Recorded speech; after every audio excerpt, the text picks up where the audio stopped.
I've got a landscaper here. He was going to come Monday, and then he called last minute and said, "I want to come this morning." So my dogs are barking. Well, they'll all add to the atmosphere in the podcast. That's right. The natural ambiance that. Yep. I mean, I've got my window open, and we may get birds. There's a barbecue next door. I won't hear the barbecue. You might have, I don't know, people talking loud. Who knows? Oh, hey, somebody's watching, and it's not Chip, as far as I know, because he said he was otherwise engaged today. He did, yeah, he did say that. So I'm seeing comments, but I can't comment myself. You can't post a comment down there? No. Oh, I'll have to figure that out. This is a real pain. Bill. It's Bill's. I see Bill. Hi, never shall, he says. Hey, Bill. Hey, Bill. So, all right. Are you ready to run through this? Yep. Great. So I do the welcome, the start of the welcome this time.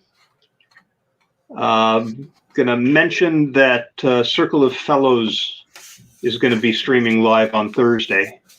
We have an international panel, so we are starting at a bizarre time, 7 p.m. Eastern.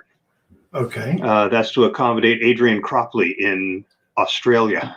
Okay. It'll be early morning his time then, I guess. And then we've also got Ritzy Ronquillo in the Philippines. Okay, we have a listener comment from somebody named Brian S. talking about the base camp story from last month. Okay. Brian S., not Brian Solis, I shouldn't think. No. His picture showed up, his avatar, and it's definitely not him. Right. In fact, I kind of looked up who he was based on the email address that was that accompanied the comment, and I have forgotten his last name since then. But since he listed himself as Brian S., I'll respect that. Cool. Refer to him that way. Okay, then I got the polite mail promo, and then you have your first story. This I found just generally interesting. So I'm going to talk a bit about the findings of the Pew survey into trustworthiness of news and the sources, and we can then have a chat about that. It's a detailed study. I mean, the actual report itself runs on the website, Pew's website, around 20 pages, 20 clicks to get to the next page. It's a huge document, and there's a huge amount of detail that there's no way we're going to go into that. Oh yeah, I saw it. Yeah, to me, one of the things about this is before you jump on the statistics of stuff like this, understand the depth, and then you can make sense of the conclusions. So there is a conclusion to this in the sense of you say a bottom line is, but you've got to be aware that there are a lot of variables in surveys of this type. But nevertheless, there's some very interesting findings. And I'm going to mention as part of the conversation another Pew study that draws a correlation between the trust that people have in media and how much they think media's influence has grown. And apparently it's a 180 turnaround from a year ago. So people think the media is very influential. Okay, so when you say complementary, is it a similar focus as this? Yes. Basically, so you're talking about the what causes people to trust the media, right? That's the point of that study. Not what causes them to trust it. It's more what is the most significant factor that leads them to it, and it is the platform that publishes it and the sources they link to add validity to their story. And this is, by the way, a focus on U.S. voters as part of a political survey. Yeah. Well, as is this, and they have found that Republicans and Democrats pretty much feel the same way, that the influence of the media has grown over the last year. Yep. Yeah. I just see it as a complementary bit of data. Right.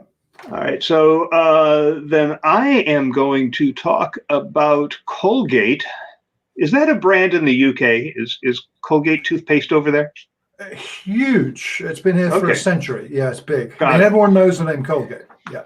Good. So they've got their Sonic brand now. I sent it to you, by the way, so you could hear it. Just saw the email. Yeah. Yeah.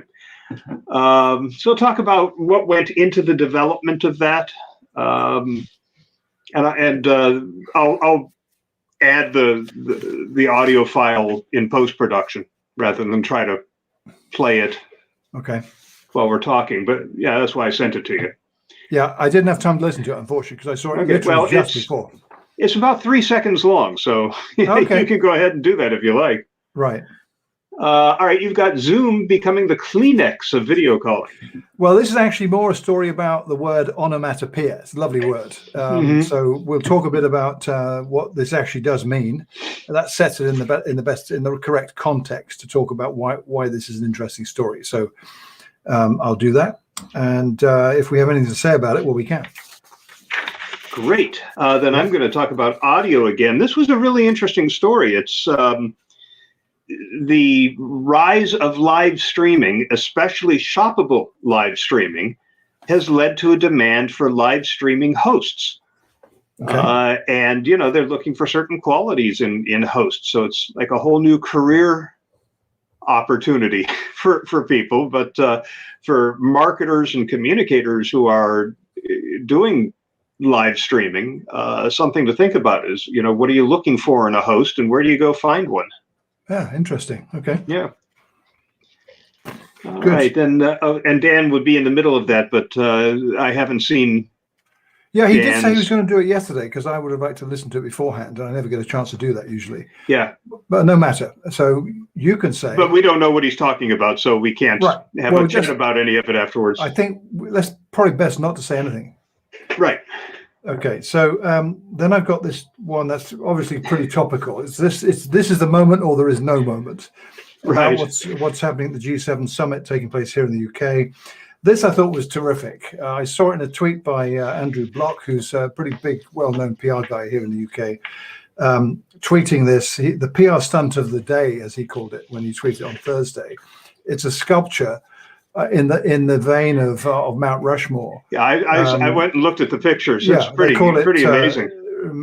They call it Mount Recyclemore, and I'll talk a bit about that in terms of what impact it's having. So it's an interesting thing. It's well done, but the people who make it do this kind of thing that are designed to shock and awe and confound people. It gets huge attention, and that seems to be what's happened with this.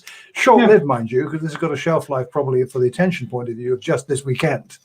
But it's interesting nevertheless. And we can probably talk a bit about setting this in the context of, does this really produce any meaningful result when you do this kind of stunt? Because you see a lot of people doing stuff like this.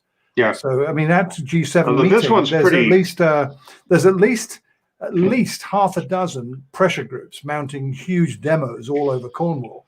I'm just wondering, is anyone paying any attention to these? Because there's so many of them. Yeah. Well, we're talking about it. We are indeed. So it's a good one. Yeah. Okay. And I had the order wrong on mine. So the one I just told you about with the hosts is actually my last topic. Goes here. The one I'll talk about after Dan is the fact that more and more companies, especially leaders of companies, have taken to internal podcasting during the pandemic. Got it. Okay. Yeah, the way you described it fits the title. That's okay. So it's not that title. Okay, I get it. Right. It's the next one. So I'll understand it when you start talking about it then. Okay. Right. Cool. I had just scrolled too far. So when we wrap up, you're going to say the next episode. I have Monday, July 19th, which means we would record on the 17th. I'm going to check this. Looks clear, so let's stick it in. Okay, and the other thing I'll remind people that we do the Zoom chat. Okay. And I was also going to mention that Joe Jaffe is going in for open heart surgery, and we're going to wish him well. He is, yeah, I agree. Okay. All right, how much did you hear that? All of it. You can hear her? Yeah, quite well, yeah. So you might need to do a bit of editing of your track at the end. Yeah, I think I'll also mention it at the top in case it happens where there's no possibility of an edit. Yeah. Let me I just suddenly remembered to turn on the voice recorder.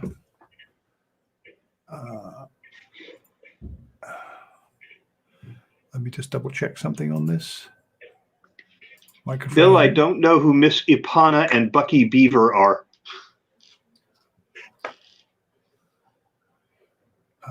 On. How do we get that? Hold on. Let me just do a quick test record to make sure it's working.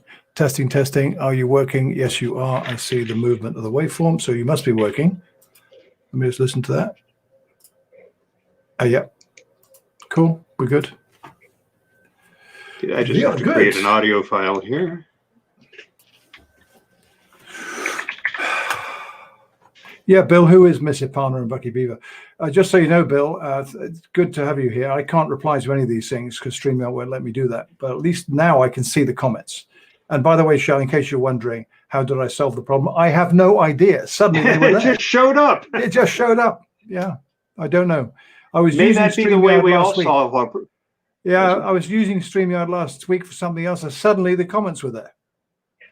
And I thought, this is weird. Don't think too deeply about it. Just say, hey, I can see the comments. So I can. Yeah, I can't interact with them. I can't respond, but at least maybe that'll appear next. Yeah, maybe. So Bill's answered that question. Toothpaste brand. Oh. During Bill's childhood. So that's a long time ago, Bill. You can see me smiling at that, right, Bill? Because you're looking at the video. Yeah, okay. I can see how a beaver would be a toothpaste mascot for kids, though, right? Yeah, with the big teeth. Yeah. That's cool. Excellent. Okay, so are you ready? We're going to go. Yep. All right. Ready for the countdown? Yeah. Yeah. 3, 2, 1, go.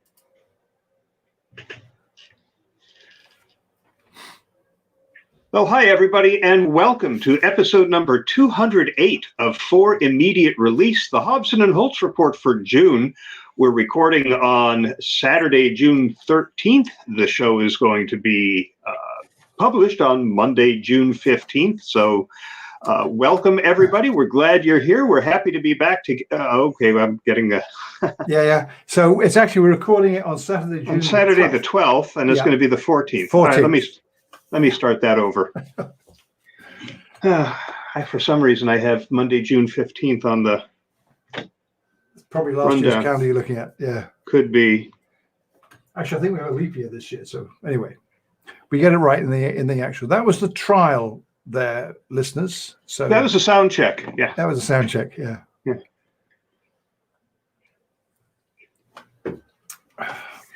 Well, hi, everybody, and welcome to episode number 208 of For Immediate Release. This is the Hobson and Holtz Report for June 2021. We're recording on Saturday the 12th. We'll drop this show on Monday the 14th. We're delighted to be back with you. And Neville, it's great to be back with you. This is Shell Holtz in Concord, California, by the way. Likewise, Shell, good to be here again. I'm in Thatcham, England, just outside of Newbury, on a beautiful, beautiful summer's day, not a cloud in the sky. It's delightful, and I'm sitting in my office doing this. So something's wrong somewhere, I think. Well, it's later in the day. I hope you spent some of the day outside. Oh, yeah, we did most of the afternoon, actually. So it was absolutely delightful. So I'm a little red around the face with the sun, probably, but it was good. Great. Well, I need to warn everybody in this episode that it's also a beautiful day here. And so the landscaper who was planning on coming to do some work in our yard on Monday opted to come today instead. So my dogs are going crazy. They can't go outside where the landscaper is.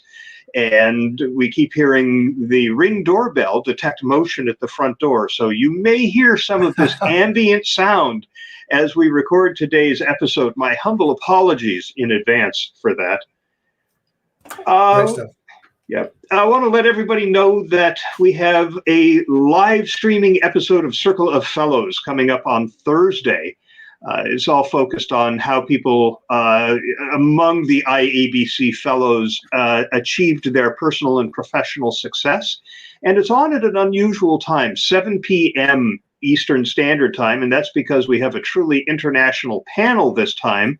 and that includes Adrian Cropley in Australia. It's really difficult to find a good time to include the fellows from Australia, and also Ritzy Ronquillo from the Philippines. So it's a great topic. If you want to tune in live and ask questions and share comments, you'll find all the information on how to do that on the FIR Podcast Network blog right there on the home page. Also, we have a listener comment for the first time in a while. This comes to us from Brian S., commenting on the May episode. He says, I too followed the Basecamp saga closely. While they did get rocked by the storm a little, yes, they are still a fine-going concern. And he points to a post from one of the leaders of Basecamp basically saying, everything's fine now, we're doing gangbusters business, we're staffed again. Brian says they're a SaaS company, software as a service, with a long record and a good reputation. I'm sure losing a third of their company hurt, but they can go on quite a while, undoubtedly. They grew like wildfire with no marketing, and their head of marketing had only been there a year. Part of the issue, too, was simmering tensions. It seemed as if their head of strategy was Republican-leaning, and lots of the staff resented this. One woman was disappointed when she realized her data analyst job wasn't as rewarding as her previous job working overseas in refugee camps. Companies are going to have to draw lines, and folks will realize that their employer isn't the extension of their true self. It's a place where you trade work for money. Of course, you want a place that fits better with your values, but that can't happen with every single employee. P.S. It's ironic you mentioned a post by Know Your Team on this issue. This was actually a Basecamp company tool that they eventually hired an SEO for and then spun off. Basecamp founders may still have ownership stakes in it. So that's the comment from Brian about our discussion of Basecamp. Some interesting observations there. Yeah, they are.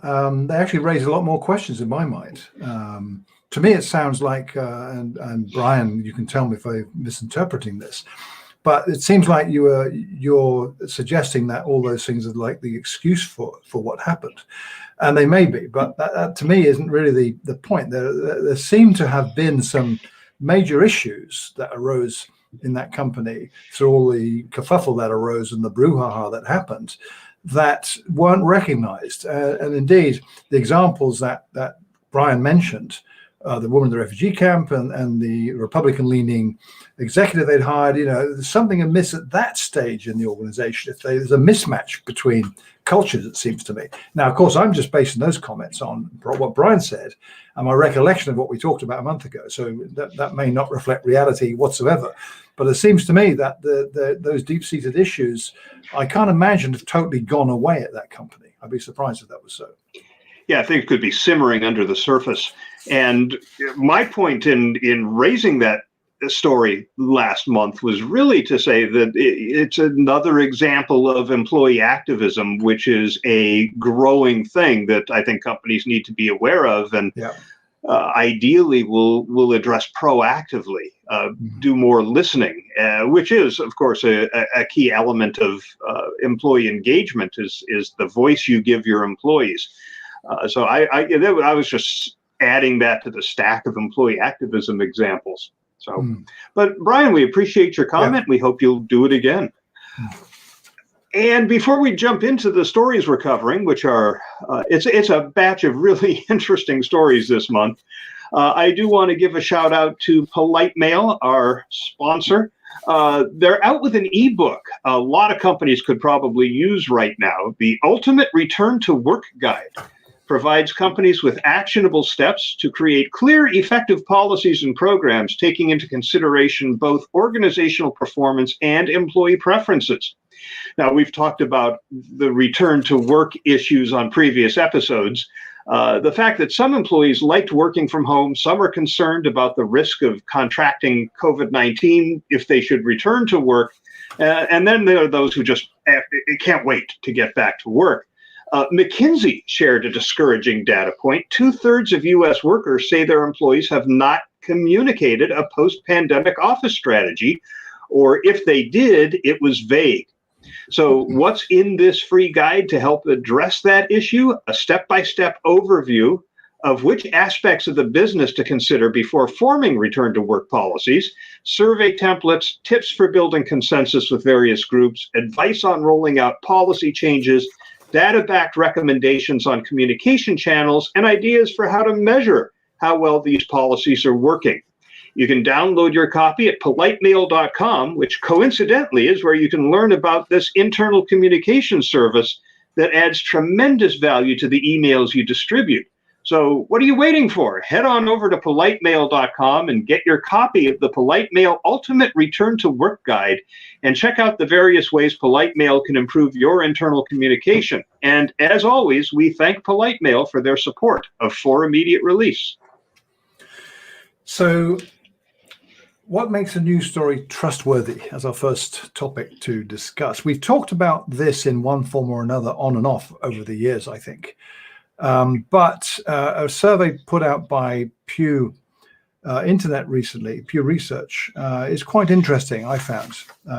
US focused, because that's the nature of much of their research, but they interviewed over 12,000 adults in March, the first half of March, as part of a broader study of media coverage of President Biden's first 60 days in office. And the survey results are interesting, but there are so many elements to it that to me made this a worthy topic to talk about a bit. So I guess the summary is an introduction. Again, US opinion, American voters see a variety of factors as important when it comes to deciding whether a news story is trustworthy or not.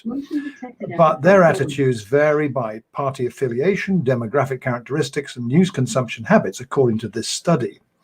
Overall, says Pew, broad majorities of US adults say it's at least somewhat important to consider each of 5 surveyed factors when determining whether a news story is trustworthy or not. The first one, the news organization that publishes it, and 88% of them hold that view. The sources cited in it, 86%, so pretty close. Their gut instinct about it, 77%. The person, if any, who shared it with them, 68%, and the specific journalist who reported it, 66%. They're all reasonably high numbers, but an interesting one I found is Pew said only 24% of those surveyed says it's at least somewhat important to consider a 6th factor, which is whether the story has a lot of shares, comments, or likes on social media. They didn't rate that at all as a factor they take into account when judging trustworthiness or not. Notably, fewer Americans see each of these factors as very important. So you've got a gradation of important. It's not just important or not important. There's variations in that. So it's something very important. The survey showed that 50% of US adults point to the news organization that publishes a story as a very important factor when determining its trustworthiness. And that's the highest percentage score. 47% point to the sources that are cited in it.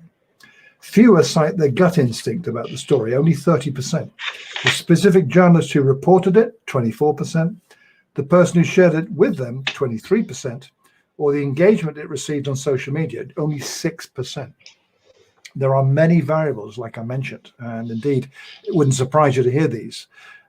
This I found interesting in summarizing that. Democrats and Democratic-leaning independents are slightly more likely than Republicans and GOP leaners to say it's very important to consider the news organization that publishes the story, 55% versus 47%, and the sources that are cited in it, 51% versus 44%. Republicans, in turn, are more likely than Democrats to see their own gut instinct as very important, 35% versus 26%, although this is a minority view in both parties. And there's loads more, by education, age, gender, race, whether they're avid news followers or not, etc., and others you can probably think of. The bottom line summary for this is that most Americans pay attention to the sources cited in news stories, with a clear majority saying who publishes the news stories is very important in order to gauge trustworthiness. Now, I know you've got a related survey you're going to talk about in the second show, but I found this pretty interesting because when I looked at some of the detail in this, to drill into that, the political affiliations, helps you understand a lot about the last president and his term in office and what happened during the election campaign and afterwards. The political leaning of individuals plays a huge role in what they judge to be important. And the interesting thing to me amongst all of those things is that the one that Republicans cite their gut feel as significant, Democrats tend not to. And you've got variances like that. I think it makes it interesting, to say the least, and challenging to truly understand people's intentions, what they say, unless you know this detail about their demographics. And that, to me, is something that, if you're a brand or a marketer trying to understand audiences, and you've got a message to reach an audience, and you're publishing, or you're a publisher for that matter, if you understand the likelihood of who is going to react to what you're saying, you need to understand the results of surveys like this more than you currently might do, I suspect.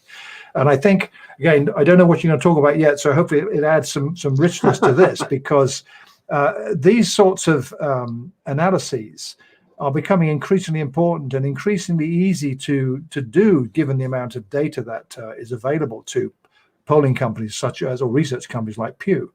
And I would throw the word trustworthiness into that too. You need to have trust in the people who are doing the surveys and giving you their assessments on it. So it's a cycle of trustworthiness, if you will.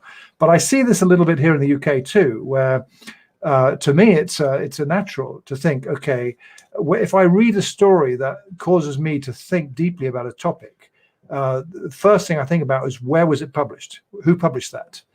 And then I look at the sources they cite in the article. And those help me gauge trustworthiness, not exclusively those things. So there's a lot of these things that would apply in other countries too, I'm sure. But those two, who the publisher is and who they cite as like validating their what they're saying in their report, are powerful things that you need to get right. And they play the big role in gauging trustworthiness. Well, absolutely. And I tend to look at this through a corporate communications lens, and recognizing that this study was done with a political bent to it. But looking at this through the corporate communications lens, there's valuable information here to be unpacked by people who do media relations. If you know who your target audience is for the information that you're trying to put out there, knowing this data will help you identify the publications and the reporters that you want to approach, that you want to pitch with this content. And I think, media relations has sort of declined over the last several years, partly because of the decline of newspapers and partly because of the rise of brand journalism and content marketing. But I think studies like this make it apparent that media relations and producing content from that trusted third party that is somebody that the audience you're trying to reach trusts is really important.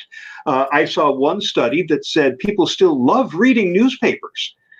Despite the flux that the industry may be in, people still love reading paper newspapers. And part of that is the serendipity of what they're going to find when they're flipping through. And I saw another Pew study, and it was also a politically oriented study that found more Americans saying news organizations are gaining influence than say that influence is waning. That's a complete turnaround from just a year ago. So, whatever leads you to trust something that you read in a publication, in general, people believe that those publications' influence is on the rise. And lest you think it's just Democrats who feel that way, it's true of people who lean both Republican and Democrat. Pew points out that trust in media correlates to whether its influence is seen as growing or declining, with those who have greater trust in national news organizations more likely to see the media gaining influence. So between all these reports, I'd say it's important for companies to redouble their media relations efforts.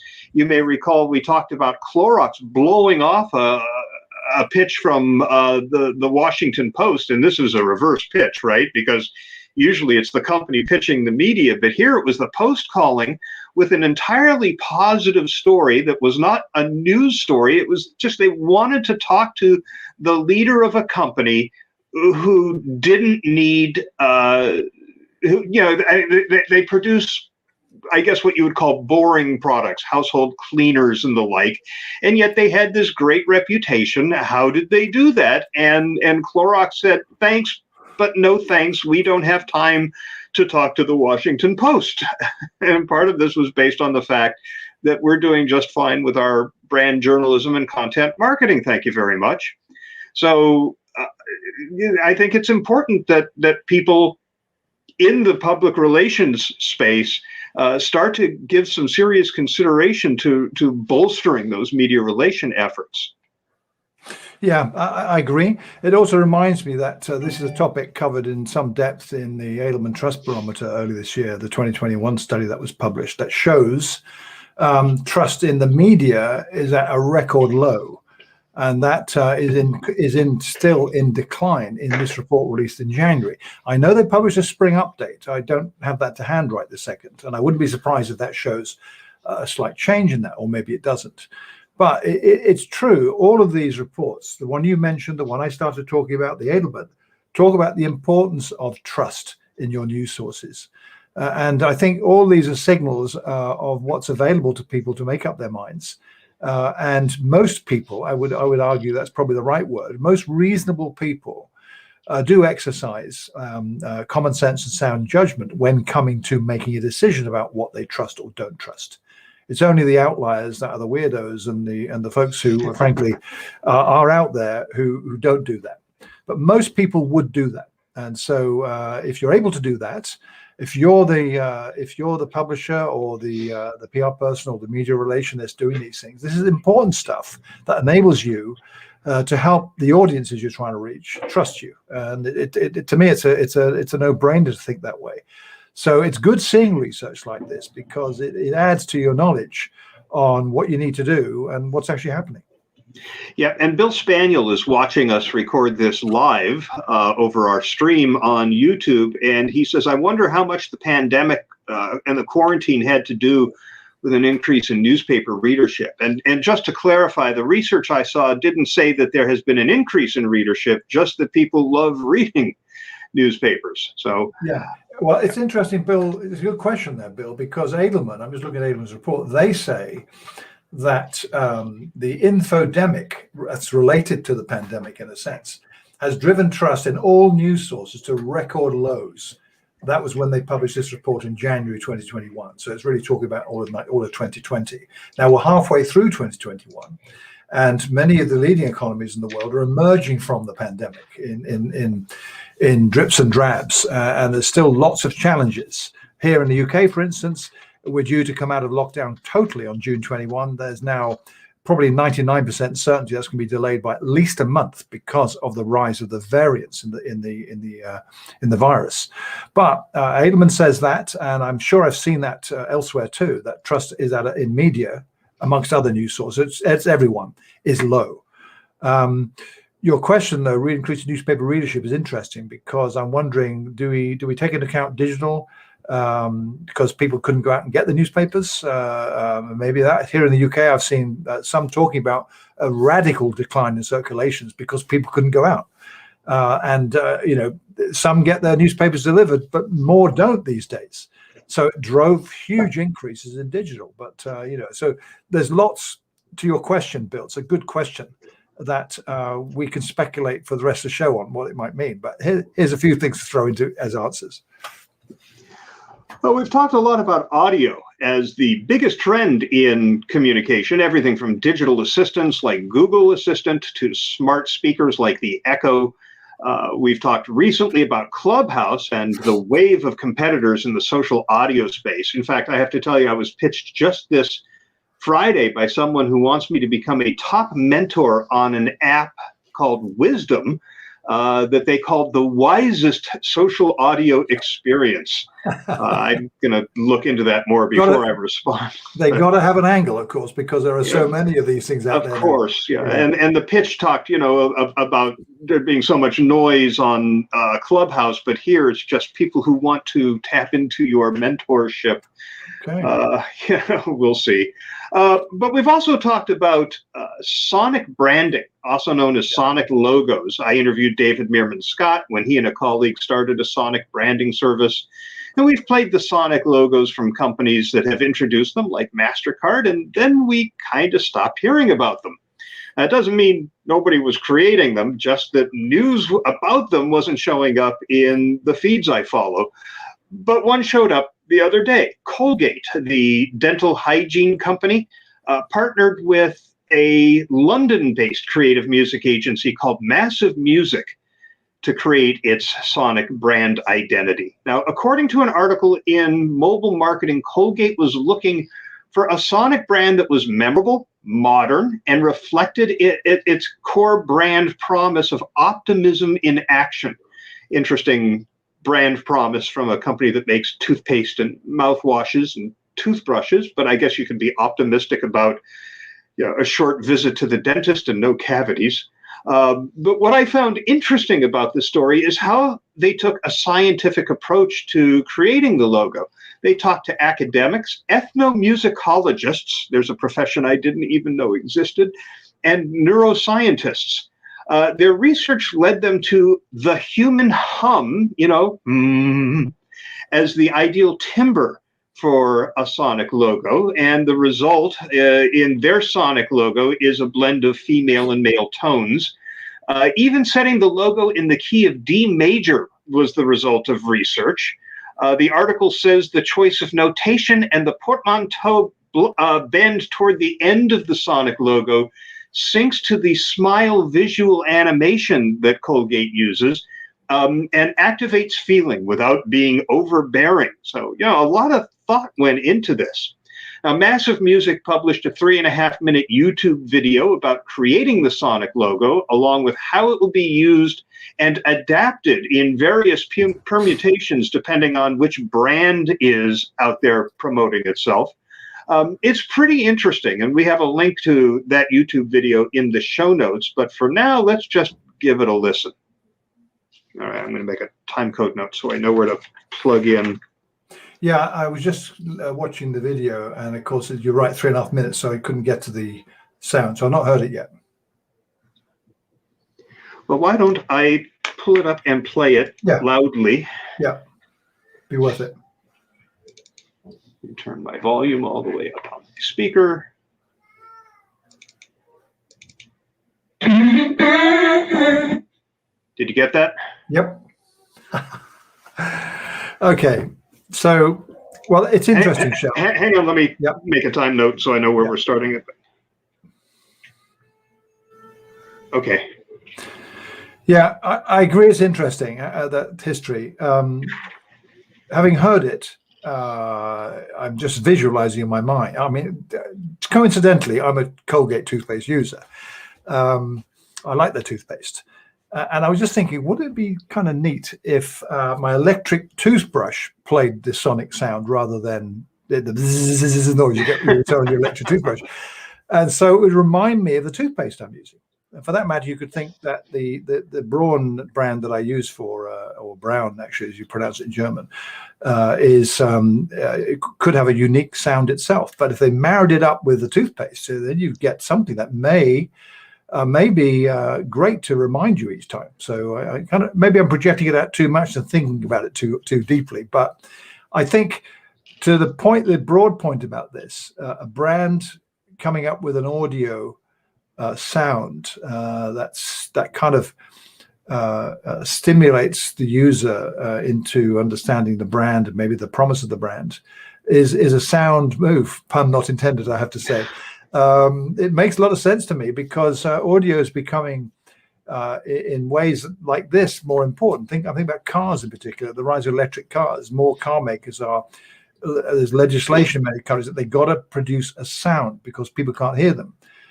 So pedestrians and others. So you're getting now sounds that are then specific to a brand. That makes a huge amount of sense to me. So if this is part of a plan, again, I'm thinking now about where would it be used. If it could be used in all sorts of promos, displays, and so forth. Getting it to the end user of your product presents more challenge. I mean, what would happen? You open the toothpaste or the pump, hit it, and the sound comes out along with the toothpaste. I mean, it's interesting ideas, though, isn't it? Yeah, I remember when we talked about the MasterCard Sonic logo, one of their one of the reasons they developed this was the recognition that there were opportunities to establish that identity where there's no screen, no visual component. So you Right. swipe your MasterCard at the terminal, or these days tap it, right? What if the terminal played that sound, confirming that the MasterCard charge has gone through? Yeah. And people would just start to identify it. And certainly we identify Intel with their logo, their Sonic logo, for example.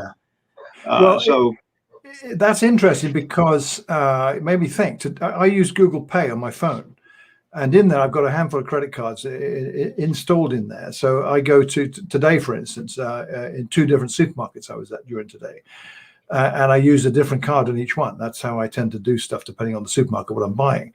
At a petrol station, I filled the tank, and it would help if it played a sound so I'd remember which card, as opposed to a sound that's just a Google Play sound. But I get why Google wants that to happen. So you know it's Google Pay you're using as opposed to any other type of payment service. But surely that presents some interesting opportunities for audio identification, audio branding, that I could see evolving that way, perhaps. That would make this really interesting, I think. Yeah, I think it absolutely would. So we're going to see more of this. Bill says someday perhaps people should have their own Sonic logo as a way of announcing their presence. How do you regulate that, I wonder? Yeah, okay. I mean, it's going to be interesting. Yeah, people are getting their own personal tokens these days, digital tokens on the blockchain. So why not their own digital logo? And the thing is, right now, when I get a call from somebody in particular, I have a ringtone set up for that person, so I know who it is. Just by the ringtone. We could swap those ringtones out for their Sonic logos. So we're kind of on the road to that already, aren't we? Yeah, well, I said that with tongue firmly in cheek, but sure. No, you're right. I mean, that's the start of it, really. Yep. Interesting. Okay, so equally interesting would be Zoom.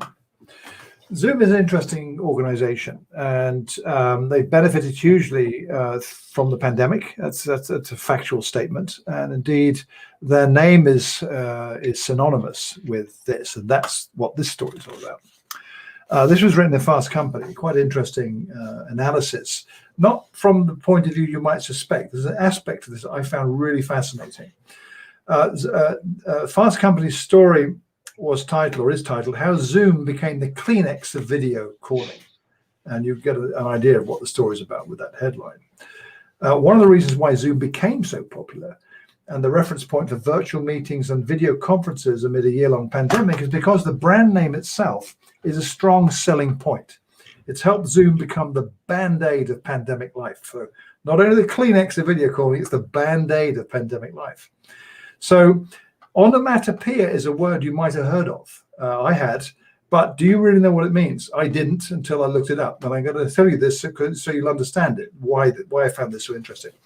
The onomatopoeia of the name Zoom helped turn it into a generic name, just like Google is for search. What is onomatopoeia, I hear you ask? Oh, here's the answer. Onomatopoeia is the process of creating a word that phonetically imitates, resembles, or suggests the sound that it describes. Such a word itself is also called an onomatopoeia. Now, that came from Wikipedia, so I didn't understand it at all. I mean, it needs to be simpler than that. But it gives you an idea, though, because in the English language, the term onomatopoeia means the imitation of a sound. But the compound word in the original Greek, because it's a Greek word language, means making or creating names. So by definition, Zoom has various meanings. It means, for instance, for a person or a thing to move or travel very quickly. If you're speaking about a camera or someone using a camera, it's to change smoothly from a long shot to a close-up or vice versa. Or about a person again, to express sudden, fast movement. Hence, the word itself takes on the meaning of fast and sudden and lends itself to the action of changing the focus of a camera. The brand name directly connects with the meaning of the word. Plus, brands with names that symbolically fit their purpose, like through onomatopoeia, are more memorable, according to a 2017 study. The name Zoom is also successful because it quite simply begins with the letter Z, or Z, as you would say, Shell, which is a fricative. A consonant sound. Oh, wait, it's a what? A fricative. That's new to me. Yeah, fricative, F-R-I-C-A-T-I-V-E. That is a consonant sound that blocks the passage of air moving through the mouth, generating audible friction. Brand names containing fricatives are perceived as smaller, faster, lighter, sharper, and softer. A 2014 study notes that the letter communicates, this is the Z, efficacy. There's a word you're hearing a lot of these days, efficacy. The genericization, there's some big words in this story, shall I have to say. The genericization of Zoom's offering in the marketplace and increased demand caused by the pandemic has also contributed to the company's success. No surprise with that one. When applied to brands, genericization is a term that refers to a socially embedded linguistic process whereby brand names become representative of a product category itself, such as Xerox, Google, Kleenex, and Band-Aid. I'd add to that list too, Hoover for vacuum cleaners, very common in the UK. But even with all the advantages of becoming a brand leader, Zoom now has to control with the downsides, with the downsides of video conferencing as a result of a year-long pandemic, such as Zoom fatigue and Zoom bombing. Zoom's success in the future might depend on whether it can combat the stagnation associated with video calls. The article's author, Anjala Krishnan, says, I believe that when brands innovate ways to combat their product's potential negatives to humanity, they can achieve long-term success. So that, according to this article, is the challenge now facing Zoom as their brand name becomes a generic, as has happened to others. And the effects on those other brands I've mentioned are variable. Hoover's a good one from the UK. I'm not sure how well known that is in the US, but it's common now to talk about hoovering up something, which is gathering something. Usually when it's referring to, like someone defrauded someone and hoovered up all their savings. So it's got a negative connotation. And no one really uses it to talk about vacuum cleaners anymore. So Google, it's reached the phase where people talk about Googling, and then mentally it's like with a lowercase g. I remember a few years ago, Google tried to penalize anyone who used the word Google without a capital G. That was a doomed effort, obviously. But these are interesting things because Band-Aid is another one. That's used when you're talking about here in the UK. But Elastoplast is the best-selling brand here, yet I've heard people call Elastoplast Band-Aid. So Zoom is suffering from that now. Will it damage them? This article doesn't suggest that it does, because there's more to the article I've not read out, a bit more analysis in what Zoom ought to be trying now as their next step. But it's an interesting conundrum to deal with an onomatopoeia situation like this, Shell. Yeah, Xerox would be another one that had to contend with that. It doesn't matter what photocopier you had, you were making a Xerox. Yeah. And one of the earliest onomatopoeias that was used in branding was Kodak for the camera. That I didn't know this until I heard it in a presentation, but the name was supposed to be the sound that was made when you pushed the button to take a picture with their earliest camera, Kodak, I guess. But it's interesting, isn't it, which ones take off? WebEx and GoToMeeting have been around a lot longer than Zoom has. Why didn't, especially WebEx, FedEx, I'm going to send a FedEx, is just a lot of people say that when they just mean they're going to ship something, whether it's UPS or DSL or somebody else. But FedEx and WebEx are pretty close. Why didn't WebEx become the generic term for this long before Zoom even came into existence? I would say I would offer a suggestion to that, which is that factors like the pandemic and the situation, the circumstance surrounding all of that, as far as people's ability to carry out their jobs and communicate with other people, played a big role, and that happened suddenly last year. In the case of WebEx, that didn't. But WebEx, by comparison, I mean, you've used it, I've used it, is direly complicated compared to Zoom. It's a pain in the ass to set up WebEx. You've got to log in. You've got to disclose all sorts of information. In a sense, with Zoom, we're click and go, basically. So the word Zoom, though, as the Fast Company article goes into a lot of detail about on the meaning of the word, the definition of the word, and how they've applied that attribute to it. No one has disassociated themselves to it. They've embraced it without even thinking about it. I hear now Zoom being used about let's Zoom, or I'm going to Zoom you, or will you Zoom me, or whatever. Yeah, And it even could if it's be Microsoft Teams, well, right? I was on a call just the other day with someone who were talking leading up to it that we're going to Zoom and join the Zoom and so on. It was a Microsoft Teams call. So they're calling it a Zoom with a lowercase z.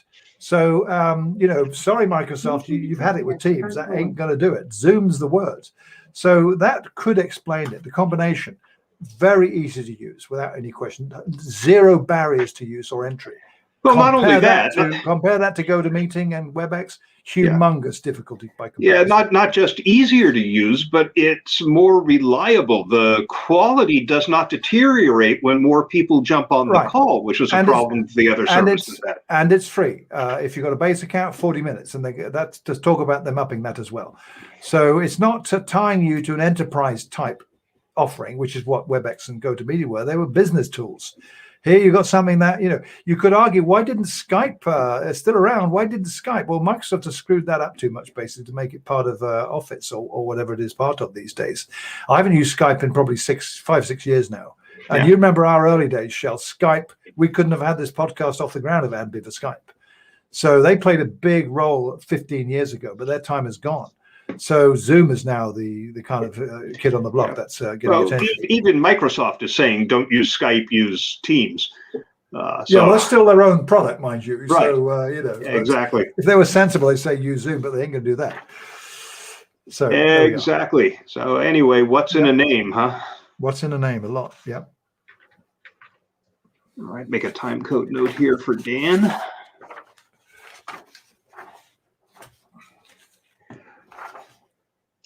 Well, thanks, Dan. Don't have your report yet, so I don't know what you talked about, but I'm sure it was really interesting. But we'll just move on to our next report.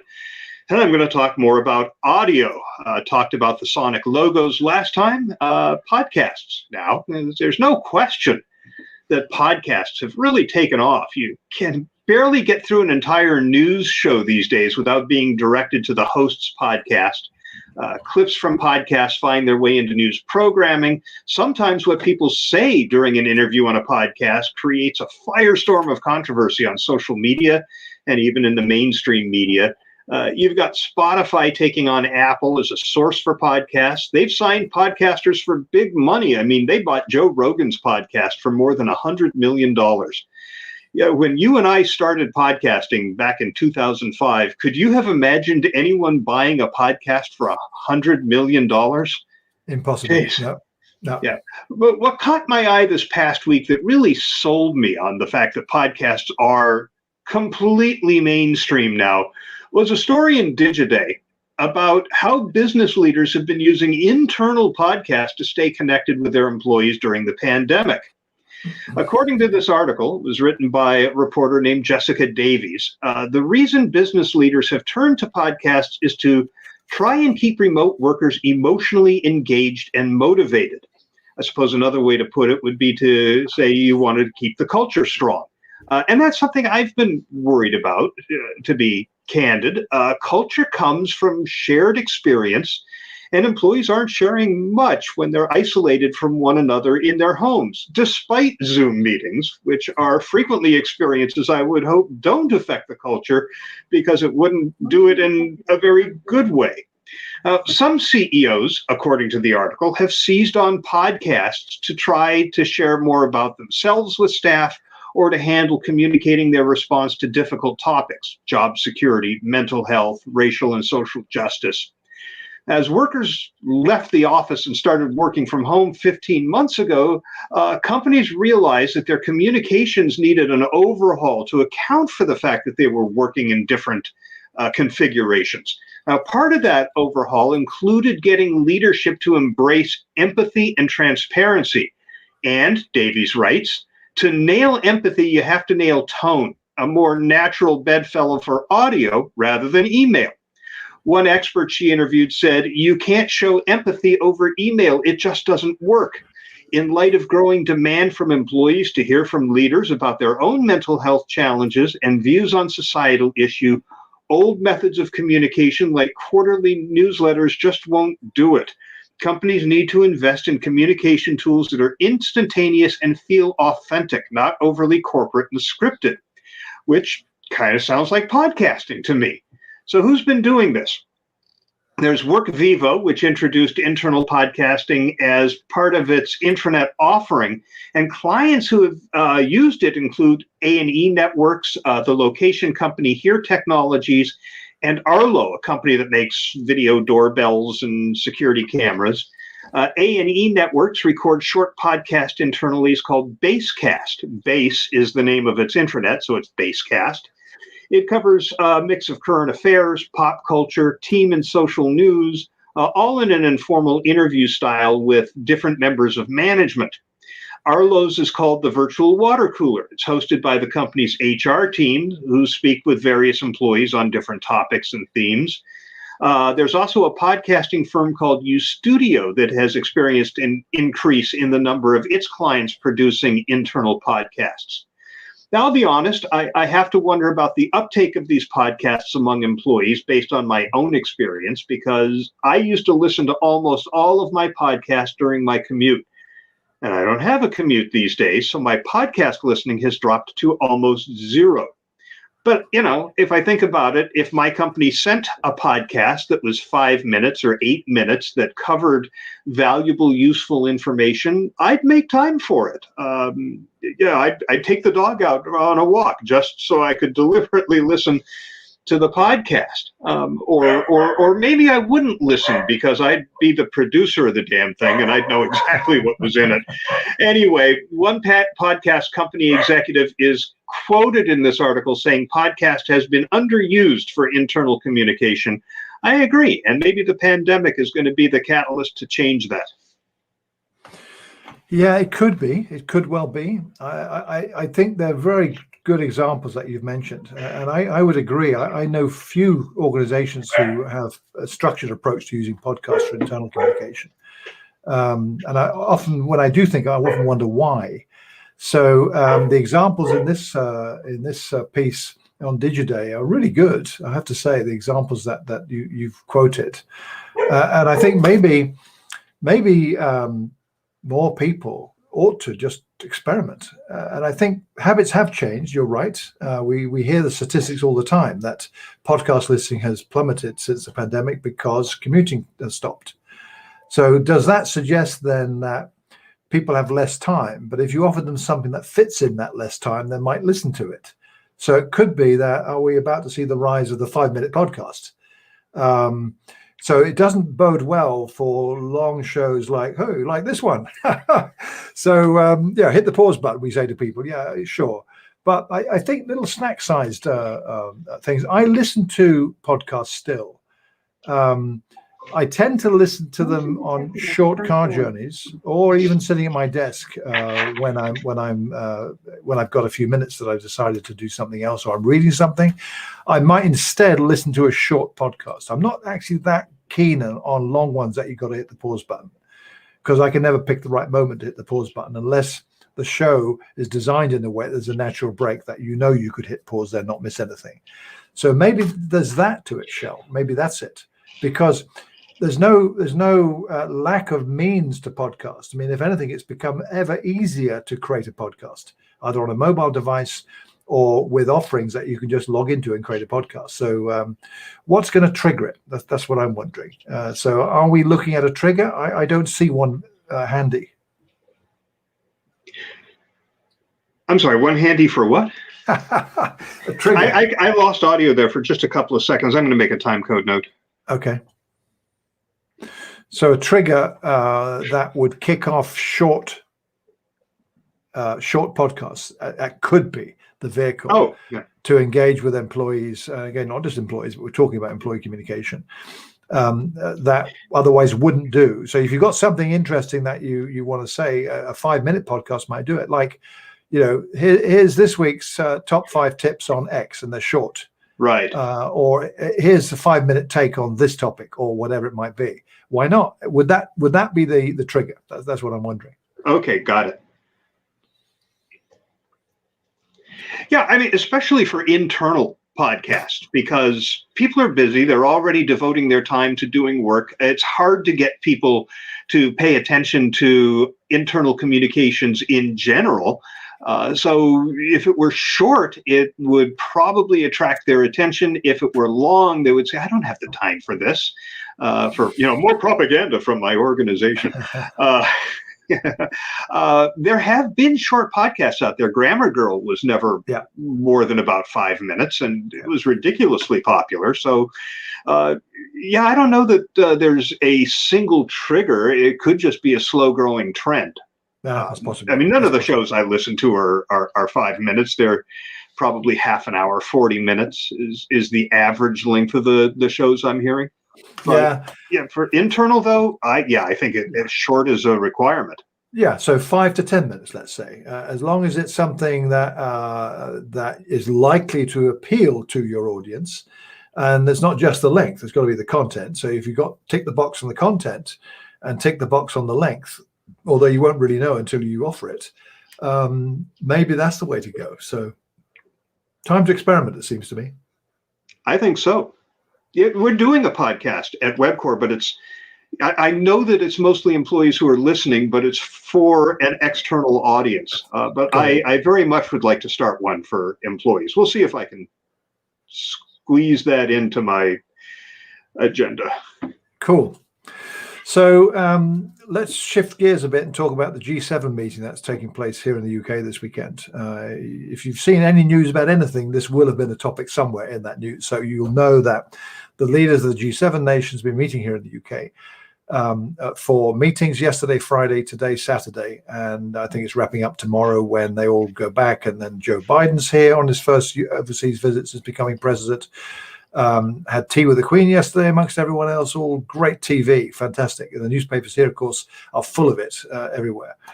And it's a global event. But there's something interesting about it, because the primary purpose, the published primary purpose of the meeting, was to talk about climate change and how we're going to rejuvenate all the world's economies as we come out of the pandemic. But climate change and how to combat it have been a big topic at this meeting. And of course, that has been a big field also for the various activist groups and others who are campaigning for governments, particularly the G7 countries, to do something more, a lot more than they're currently doing to combat climate change. So one thing that caught my eye on Thursday, and of course, this didn't surprise me a bit to see this kind of thing happening, but this is quite imaginative. I saw a tweet by Andrew Block. Andrew was or is the co-founder of Frank PR, one of the leading UK PR agencies some years ago, and he's shifted gears. He's moved on from that, but he's well known in the UK PR industry, and I'd say internationally as well. He published a tweet. I like his tweets a lot, these types of tweets. He seems to hear about these for anyone else. He called it the PR stunt of the day. And it was giant Mount Rushmore-esque, as his tweets, sculpture overlooking Carbis Bay in Cornwall, where the world leaders are meeting to discuss climate issues, built from 12 tons of e-waste from Music Magpie. And it has a photograph. You can't see this, of course, because we are actually, I'll show it to you on my webcam so you can see it on YouTube. There's the photograph. So if you know what Mount Rushmore looks like, here is Mount Recycle More. It makes a great hashtag, of course. So it features UK Prime Minister Boris Johnson, Japan's Prime Minister Yoshihide Suga, French President Emmanuel Macron, Italy's Prime Minister Mario Draghi, Canadian Prime Minister Justin Trudeau, Germany's Chancellor Angela Merkel, and US President Joe Biden, the 7 G7 leaders. And it's intended to fulfill a purpose. Music Magpie, by the way, is an online marketplace where you can buy and sell stuff like CDs, DVDs, games, books, mobile phones, games consoles, tablets, that kind of thing. And they do quite well. They say, because they're the ones behind this, they say e-waste poses a huge threat to the environment, and developed nations are among the worst offenders for producing it. With the G7 summit taking place in Cornwall, we decided to create a sculpture to send a message. We created Mount Recycle More in collaboration with the Mutoid Waste Company's Joe Rush, great name, that Mutoid Waste Company, and Alex Wreckage, another great name as well. Joe is renowned for his environmental art installations and has collaborated with artists including Banksy, Vivienne Westwood, and Damien Hirst, names that are well known globally. The stunt has been prominent across Twitter this weekend. The hashtag Mount Recycle More has been everywhere that I've seen. Most UK mainstream media have been featuring it. In the US, it made The Tonight Show on Friday, yesterday, with host Jimmy Kimmel showing a photo of it and quipping, "It's sad that Trump couldn't even get his picture on Mount Recycle More." So that got big laughs in the studio when he said that. So I thought this is an awareness raiser by any measure. Very short-lived, mind you. I don't think this is going to have traction in the long term, and I'm not sure whether that's the goal of it. They're sending a message. It's an interpreted message that others are saying the actual message as they see what it means. And it's a powerful image, this sculpture. Andrew Block's photo is one that many people have been using. I'm not sure whether it's Andrew's picture. I'm not sure whether it is. He actually tweeted it. But I see this picture everywhere. So I think has achieved a goal. Whether it's a stated goal or not, I don't know. But it's got a lot of attention. And if you just Google Mount Recycle More, it'll show up all the mainstream media mention. I suspect it's gone way outside the UK if Jimmy Kimmel's got hold of it. So interesting one. I wonder though how effective these sorts of stunts actually are. In this sort of arena where you're talking about environmental issues, environmentalism, activism, climate change, the biggie, global warming, all of that stuff, it's full of stunts of one form or another. And indeed, in Cornwall this weekend, there are a good half dozen or more activist groups demonstrating and putting on displays of one form or another. The big one I've seen is Extinction Rebellion. They are activists in the true sense of the word, but they get attention, everything they do. They've done some great ones in the past, for instance, in London, just to get attention. People sitting on tops of buses with super glue, gluing their hands to the bus, so you can't get them off without ripping their hands apart. That gets attention, and they cause themselves some injury doing it. So they believe strongly in what they're doing. This, though, is slightly different. And indeed, thinking about Music Magpie, the company behind it, they're getting benefit from this, of course, because they're being quoted all over the place. People are saying, who the hell is Music Magpie? So you go to the website, take a look. And they've got a page there which tells you why they're doing it. And then they've got loads of statistics about the pollution damage caused from plastic waste, particularly e-waste, in other words, stuff from electronic devices. So it's causing attention to something in a way that gets attention the way they've gone about it. And the sculpture from the photos I've seen in close-up, many of them is very, very cleverly done. So I think this kind of activism is great for the effects that it does have, and the measurable effects too. Because if you're going to judge it by column inches or digital centimeters or pixels or whatever you get on a newspaper story, plus what's across all the social networks. So interesting, Shell, it seems to me. Yeah, it really is. I think it speaks to the benefit of being really innovative, because you mentioned that there are a dozen other protests and demonstrations going on.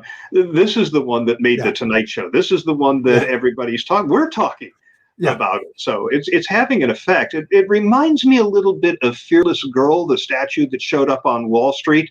Yes. A couple of years back. I think it was State Street, the investment company that paid to have it put up, but it generated a lot of conversation, even some protests when they announced it was going to be moved. With this one made out of the e-waste, I can see them generating some content and some momentum after the G7 is over. I mean, if they could take the thing on tour. I think the benefit they're getting out of it is generally raised awareness of e-waste, because you look at this thing and then you look closely and you realize, hey, that's a keyboard and that's a main board, and it really is an in-your-face expression of how much e-waste there really is out there. This is not a small thing. No. This is very large, and it's made up of those small components. And I think as people look at that, they're going to have their awareness raised, and their general impression of the e-waste problem is probably going to linger long after they have forgotten about this particular sculpture. Yeah. So I think it probably does a lot of good in terms of what they're trying to accomplish. Yeah, I agree with you. So interested to see how things progress with it. I agree with that. Well, I've shared 2 stories focused on audio today. How about one about video? Or more to the point, live streaming video. A short commercial here. Live streaming is the topic of the presentation I'll give at the IABC World Conference on Monday, June 28th. I speak at 4:40 p.m. Pacific time. That's 7:40 p.m. Eastern time, which is an odd time for a presentation at an IABC conference, but it is virtual again. And IABC being international, they're trying to make sure that people in other parts of the world can participate. So anyway, because I'm presenting on live streaming, I'm getting a lot more live streaming news in my feeds. And one grabbed my attention that was published in late April in Modern Retail Magazine. I just saw it cross my feeds the other day, but it's from late April. Before I get to the point of the article, though, let me share a few statistics about live streaming. 80% of audiences would rather watch a live stream than read blog posts. 82% of consumers prefer live streams from a brand to their social posts. Live stream shopping in China is a $66 billion business. That's billion with a B. Live streaming grew by 93% year over year, with an average viewing time of nearly half an hour per session. At Cisco Systems, they believe 82% of the internet will be used for streaming video by next year, and 65% of companies said they are live streaming to multiple locations, which is the idea, right? You can live stream simultaneously to YouTube and LinkedIn and Twitch and Instagram and what have you. So live streaming is increasingly part of the marketing and communication mix. And if you're going to live stream, you need a host for those streams. And that's what this article's about. The headline reads, "As brands take live streaming more seriously, hosts become a hot commodity." Now, the article starts out by talking about a company's chief marketing officer who's embraced live streaming, and he sees the potential in those shoppable live streams, which have given rise to a new category of retail professional, according to this article written by Michael Waters, the live stream shopping host. But it's not clear what makes for a great live stream host. Waters writes this: "As US-based brands explore how to capitalize on the medium, they're taking a patchwork approach to sourcing on-camera talent. Some are partnering with influencers off of Twitch or Instagram. Others are hiring new employees or contractors who specialize in live stream hosting. And many more are tapping their own employees, from executives to sales associates, to staff their teams." Now, for shoppable live streams, the president of a live stream platform says a successful host has to know the products intimately. They have to be able to interact with commenters in real time, sometimes for hours at a time, and they have to know what works on the different platforms where the streams are being presented. Amazon has hired close to a dozen on-air hosts. One was an Instagram influencer and fashion blogger before becoming a live stream host. Another Instagram influencer has hosted live streams on YouTube for JCPenney. Companies are turning to influencers to host their streams because they already have a following that they bring to the table. At the same time, talent agencies specializing in live stream native influencers have popped up. In other instances, sales associates are being tapped to do these shows. There's an Italian fashion brand called Motivi, and its sales associates are doing live streaming product shows on its website. Even executives are making appearances, like the senior VP of business development at Mall of America, who hosted a live stream event. And it's not just shoppable shows that need hosts. Experian does a weekly show that offers financial advice. They need a host. Shows from Royal Caribbean, Adidas, Spotify, Nestle, and Apple, they all need hosts. So since communicators are clearly involved in live streaming, knowing how to find the right host is going to be a new skill set. And some of you out there, maybe hosting live streams could be a fun career change. That's fascinating. That is really interesting, I think. I would imagine when you talk about the qualities that they're looking for, it probably wouldn't be the kind of person, for instance, who's on a QVC shopping channel on traditional TV right now. That's definitely not engaging. That's pure selling. And there maybe room for that kind of thing. I mean, that could be a consideration. But I think the examples you highlighted from that piece are really, really interesting. So this actually, does it not, show up the kind of fissures that we're seeing, the division, the chasm that's opening up in broadcast media of one type or another, of which this would be part, because it's broadcasting via the internet, TV-like, and therefore competing with people's attention who would otherwise be watching TV channels, whether online or on traditional broadcast methods. So it's adding more choice to the landscape. Arguably, you could say it's adding more confusion to that same landscape. So you have to up your game. You need to be compelling. You need to offer something that people are going to want to be part of, not necessarily just watch. So this does present some fascinating opportunities. I think you're right. Your throwaway line at the end there, Shell, about, hey, nice, interesting career change if you've got the chops for this. Absolutely spot on with that, I'd say. Yeah, I think you're going to see a lot of influencers position themselves as potential live stream hosts for the brands that are currently engaging them to use their influence on their behalf. Yeah. And you're right about QVC, because while you are selling with this live stream, it's two-way. If you're, I mean, this is why people would rather do this than watch the TV, is because they get to interact. You're going to comment, you're going to engage with the other people who are watching, but presumably the host is watching these comments and sharing some of them and responding to them and using them as a launching point for some conversation or to guide their discussion about what features of this product people are interested in. We can see that in real time.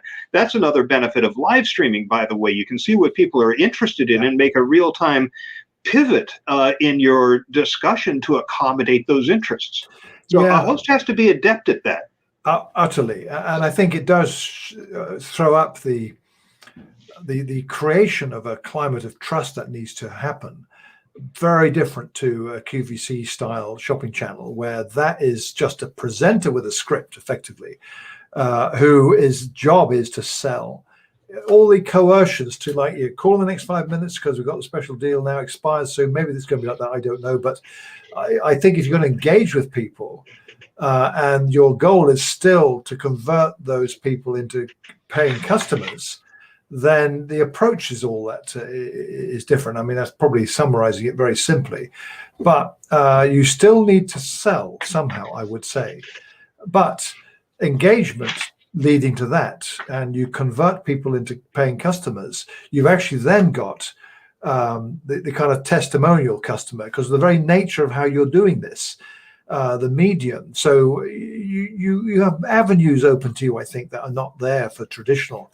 This is very interesting, this development, I think. I'm not aware of any of these accessible over here. So maybe if you've got any addresses of these sites, or I can just Google them, I suppose. I'm keen to see one. I mean, if you just go to Facebook Watch and look around, you'll find some. So I'll do that. That's one way. But I'm sure Googling for who's live streaming. I'll do that. Turn something up. Interesting. Very interesting. Yeah. Well, that'll wrap up this episode of For Immediate Release, episode number 208 for June 2021. A couple of quick notes before we wrap it all up. First of all, our former boss and more recently the host of an episode of his live streaming show where he had us as guest, Joe Jaffe, is undergoing open heart surgery. I believe that'll be on the 22nd of June, and we just want to send Joe our thoughts and best wishes for a successful procedure and a speedy recovery. A little scary, the idea of open heart surgery. Yeah, I mean, Joe is talking about it quite a bit online. I saw something the other day where he's in his hospital bed, and he's posted photos on Facebook. So yeah, best wishes, Joe. I think you're going to emerge from this quite well. You've got big plans afterwards, so you're going to have to come out of this well in that case to get on with those plans. But we wish you well. All the best. Yeah, I saw that video too. I think he was in for some pre-op procedure. Yeah, I think it was. We continue to do our FIR Zoom chats every Thursday at 1 p.m. Eastern. We have our regular collection of participants in that. Bill Spaniel, who has joined us for this episode today, is usually there. Dan York, our tech reporter, is usually there. And Chip Griffin is usually there, along with you and me, Neville, and then some other folks pop into some of the weekly sessions. Yeah. We'd like you to do this too, dear listener. So if you are interested and have a half hour to kill and would like some conversation with people you don't normally converse with, drop a note to fircomments@gmail.com and we'll get you the link to the next one next Thursday at 1 p.m. Eastern. And our next episode will be on Monday, July 19th. That means we will be recording on Saturday, July 17th at noon Eastern. If you would like to watch, we will be publishing the YouTube link for that as we record live. And we do hope that you will comment, as Brian S. did. You can send that email to fircomments@gmail.com. You can attach up to a 3-minute audio. We love audio. You can record that audio directly from the FIR website. There's a send voicemail tab on the right-hand side of the page. Just click it and record, and we will get it and play it. You could leave a comment directly on the show notes for this episode at firpodcastnetwork.com, which is exactly what Brian S. did. You can share your thoughts on the FIR community on Facebook. And of course, we are always grateful for your ratings and reviews on iTunes or Spotify or wherever you get your podcasts. And that will be a 30 for this episode of For Immediate Release. Stop the recording. Okay, let me do the same at this end. Hold on. Yep. Cool. Well, that was good. Thanks for listening, Bill, if you're still there. That was great for you to join in. Yeah, he is. I haven't stopped the recording yet. Okay, I see that the comments. I can't respond, as I mentioned earlier, but good to see you there, Bill. Hang on 1 second.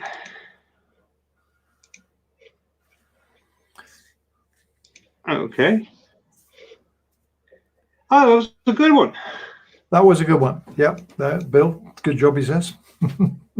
Oh, thanks, Bill. High praise indeed. Yeah. See you on Thursday. Yep. Look forward to it, Bill. Have a good week. Yeah. Thank you. I'm going to end the broadcast.